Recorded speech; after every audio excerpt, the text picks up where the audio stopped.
এবার দেখো মাছটাকে এখন কাটা হবে। বটি নিয়ে অলরেডি বসে গেছে মা, আর মাছটা দেখো রেডি কাটার জন্য।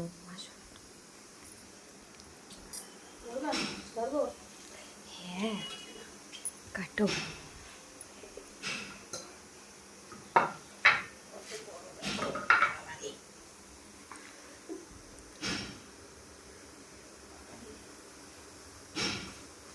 বুঝতে পারছি না কোথা থেকে আগে শুরু করবে।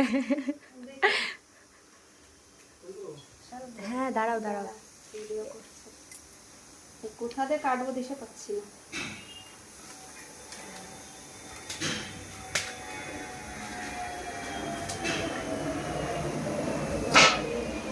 কাটাও যায় না। মাছটা এতটাই তেল তেলে ঠিকঠাক ধরাই যায় না। দেখো সাবধানে, আমার হাত না কেটে যাবে। কাটেও না। কি অবস্থা। ওই ইয়ে ছিল না, ওই ইয়ে দিয়ে বাড়ি মারলে হবে না? হ্যাঁ, নিয়ে আসাটা উঁচুই করতে নাও, পারছি না। অবশেষে মাছটা কাটা গেল, দু টুকরো হয়ে গেছে। পুরো সবুজ পুরো জ্যান্ত মাছ। দিয়ে পেটটা দেখো, এটার মধ্যে কি বালি কেটে আনলে।